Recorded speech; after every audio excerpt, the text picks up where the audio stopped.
Okay. 1 Thessalonians 4, living to please God. As for other matters, brothers and sisters, we instructed you how to live in order to please God, as in fact you are living. Now we ask you and urge you in the Lord just to do this more and more. For you know what instructions we gave you by the authority of Jesus Christ. It is God's will that you should be sanctified, that you should avoid sexual immorality, that each of you should learn to control your own body in a way that is holy and honorable, not in passionate lust like the pagans who do not know God, and that in this matter no one should wrong or take advantage of a brother or sister. The Lord will punish all those who commit such sins, as we told you and warned you before. For God did not call us to be impure, but to live a holy life. Therefore, anyone who rejects this instruction does not reject a human being, but God, the very God who gives you his Holy Spirit. Now, about your love for one another, we do not need to write you, for you yourselves have been taught by God to love each other, and in fact you do love all of God's family throughout Macedonia. Yet we urge you, brothers and sisters, to do so more and more, and to make it your ambition to lead a quiet life.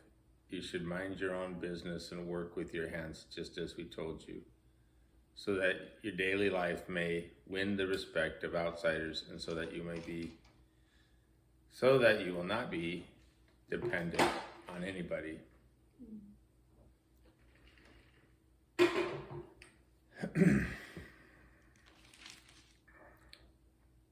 All right, so he says these are matters to please God in order to live in, on how to live in order to please God. It is God's will that you should be sanctified, that you should avoid sexual immorality.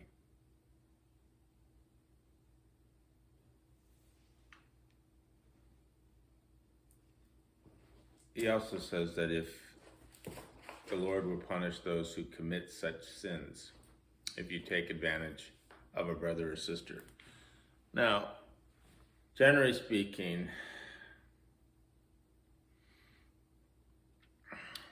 it is assumed that a man takes advantage of a woman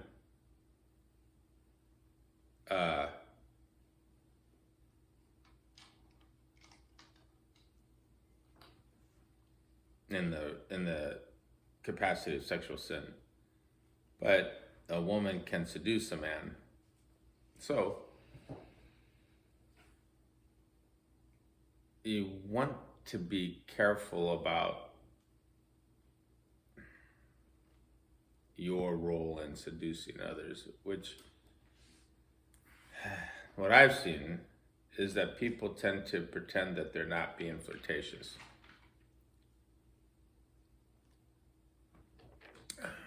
Very devilish if you think about it, because Satan pretends he's not tempting you through the movies you watch, the TikToks.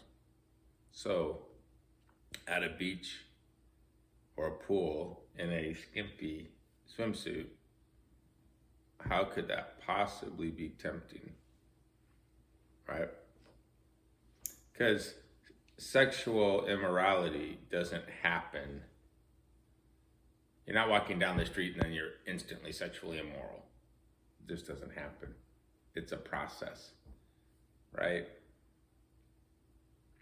You're attracted to someone, they're in church with you, you really like them, you go on outreach, you go on retreats, you go to gatherings, you serve in the choral together, choir together.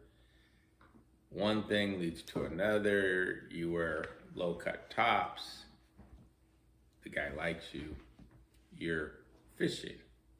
Is it possible that a girl can fish for a guy? Mm-hmm. Now, Kelly managed to lose my only Jesus hat today because she was clueless. So imagine you're being clueless about your behavior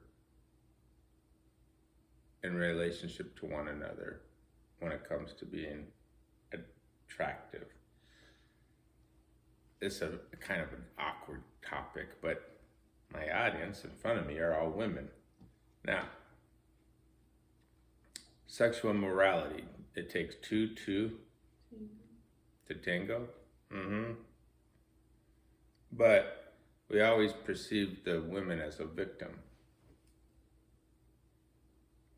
It's not necessarily true, is it? So there couldn't be any sexual immorality if a woman always said no outside of rape, right? Could there be? So this isn't an issue to you if your purity is important to you. Your sexual purity is important to you. If it's important to you, this is like preaching about not wanting to kiss a horse. I don't want to kiss a horse, So, but if you don't treat it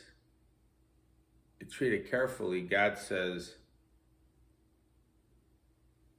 He will punish those who commit such sins, as we told you and warned you before.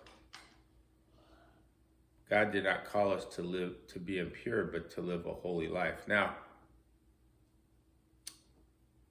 because I was talking about a flirtatious behavior, it can be awfully awkward to think, well, Dad, so much could be considered flirting. Just being nice to somebody, smiling at them, dressing prettily can be interpreted as flirting. So that's where it's important to be what? Self-aware of what you're really doing. Now, imagine you aren't. Or what? You're confused.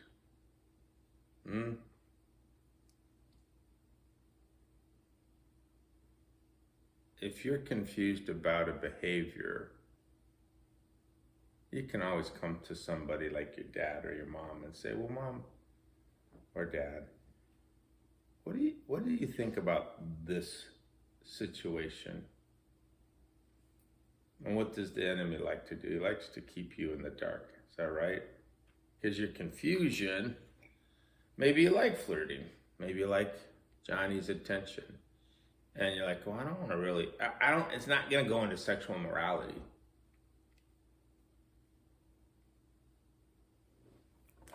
It's like, well, how do you know you're not causing another to stumble? The Bible gives it a name. The Bible calls it defrauding.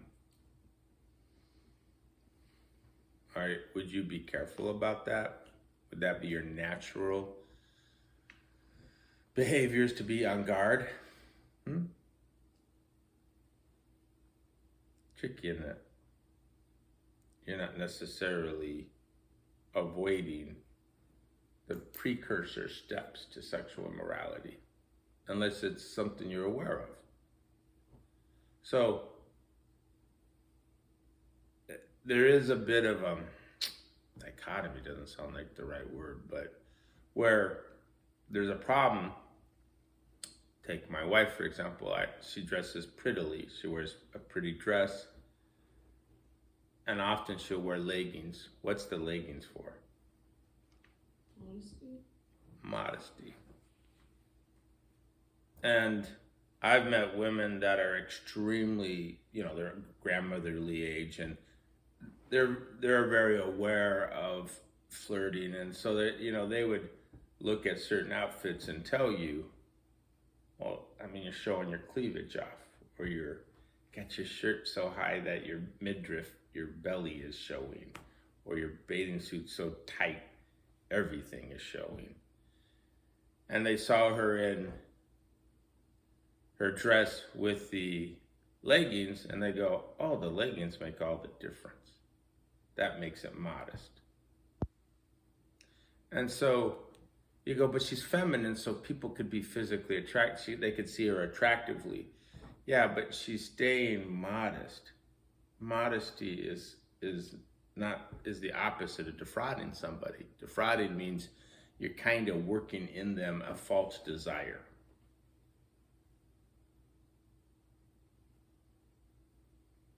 That's worth noting down. False desire.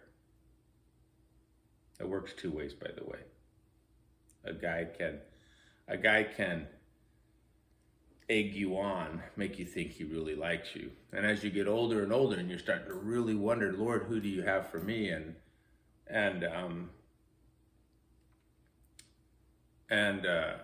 is this the one maybe? People can take advantage of that desire in your heart and defraud you. If you're not aware or on guard, it can balloon really fast. Now, what I have seen in the Christian community is the following. Let's say a girl wants to keep her purity and they get engaged for a year. What's the chance of them having sexual intimacy? Pretty high. And what's gonna stop it? They're engaged. This is my fiance. I'm planning on marrying him, and when we get married, we can have intimacy. And it's like, so they go through the kabuki theater of engagement, and then guess what happens? They break up. Does this seem feasible to you girls? Do you think anybody could get engaged? Because what's engagement mean legally? There's no legal contract with engagement. You don't get on an altar before God in an audience. In our marriage, we had 300 witnesses, right? So one thing can lead to another, right? I believe in short engagements. If God has led you to this person, and even then, I would highly recommend that you have a chaperone at all times, because your attraction to someone you think you're gonna marry, or you're spending time with, or you're courting, you see the steps. Spend time via courting to engagement to marriage. We're as good as married. Oh, well, I've seen people break up from engagements just like they do from boyfriend and girlfriend. I'll read it again though. There's a topic I think is wise to share with young ladies, but it's not a simple topic, is it? Is it? So, but listen, it is God's will that you should be sanctified, that you should avoid sexual immorality. So sanctified means avoiding sexual immorality. There's steps to sexual immorality. Don't walk down the street and go, well, he's cute, let's have sex. It doesn't happen that way. You know it and I know it. It's usually being around. Billy Graham said, I'd never go in a room alone with a woman. He was on guard because he thought that they could set him up, and his testimony that was worldwide would be defiled even by the suggestion of sexual immorality. He wanted to protect that at all costs. So what do they call people that are careful about their sex appeal? People that are careful about sex appeal. What do they call those folks? Prudes. Is that a positive or pejorative phrase? Why would they call them something mean? Because they're trying to make it seem like it's a bad thing, or some people might be feel guilty or jealous, so they want to make fun of it and kind of ignore shame. Most powerful weapon, one of the most powerful weapon that an enemy can use is to mock you. On the cross, they mocked Jesus as he was dying and bleeding his life away for the sins. They said, you saved others, come down off the cross and save yourself, because they wanted to see a miracle. They're literally making fun of him on the cross. Mockery. Oh, so I hear you don't date.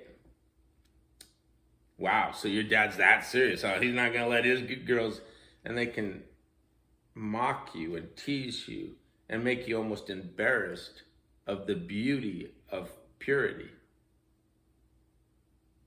If you're not aware of this, you might not do anything about it. You might not be prepared for the mockery. And it catches you off guard and it feels really mean. And now you're blushing and it's all embarrassing. You think of the blushing and the embarrassment and how awkward. You think maybe being pure isn't a good thing. How many Christian girls have given up their purity, their virginity, because they felt ashamed of it? Can you imagine? Right? And there's whole movies. They come out almost once a year. A coming-of-age movie, girl or boy has to go find someone to have sex with before they go to college. I mean, come on. You've seen them, even if you haven't watched them. It comes out every year. I don't remember the names of them, but it comes out almost every year. Coming-of-age movies. What do you think the world means by coming of age?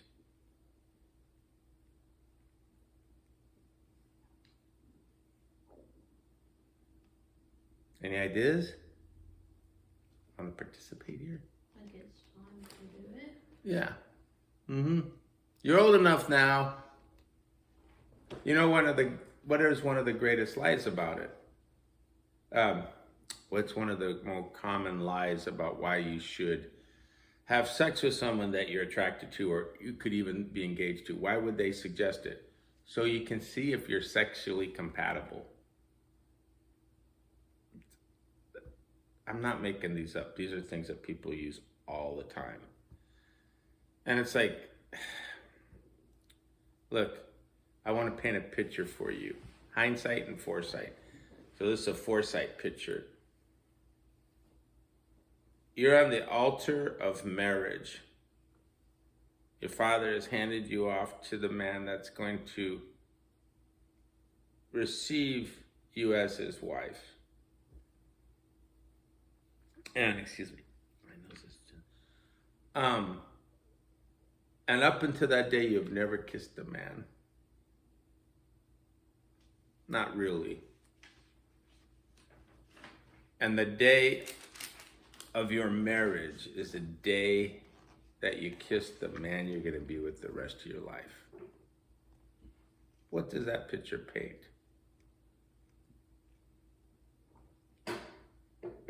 What word would be associated with that picture? Purity? But any other words? Wholesome? Commitment. What is the worst thing that can happen once you're married? Well, I mean, outside of other strange stuff. Divorce. One of those things is, if you've been dating and you've been intimate with people and then you undate and you go find someone else to be intimate with, you've trained yourself in dating that the divorce of the heart and of the physical spirit, of the heart and spirit and the physical body, is a natural thing, a normal thing, an acceptable thing. Satan knows that. And so the day you kiss your husband for the first time, and you're going to be committed to that man for the rest of your life, and hopefully he to you from the same standards of purity, you will be united in a bond of love that God will supernaturally bless. You have a much better chance of being happily ever after, which used to be, sorry girls, you're in a different era, but that was how all of Disney's movies ever ended, and they lived happily ever after. It was so cliche that they made fun of it in the more current era. That's not real life. Let's show them, And it's like, but here's the thing. There's a big passage here from chapter 1 Thessalonians 4, verse 3 through verse 8 about sexual immorality. Okay? Well, that's what he calls it. And he says, in this matter, no one should wrong or take advantage of a brother or a sister. The Lord will punish all those who commit such sins. Then he says, he actually says this, I don't even have to write to you about loving one another. That's his phrase. Verse 9. Now about your love for one another, we do not need to write you. For you yourselves have been taught by God to love each other. Now, if your walk is sound, solid,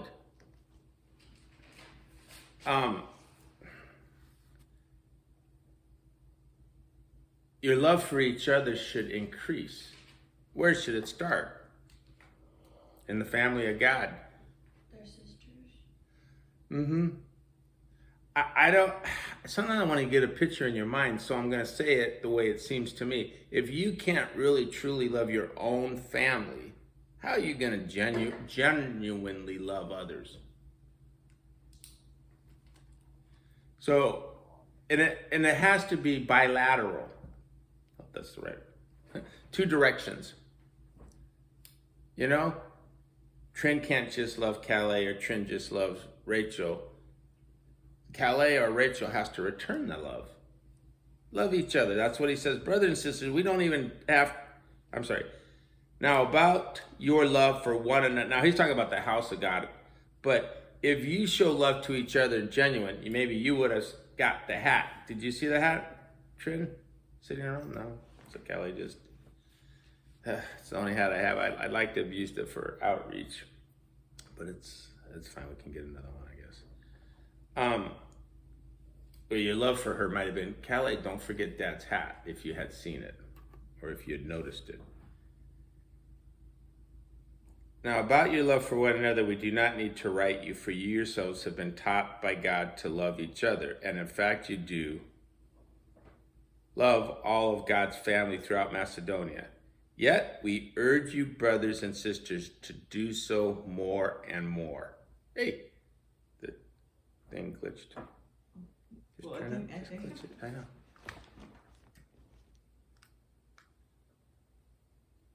Do it again until it beeps.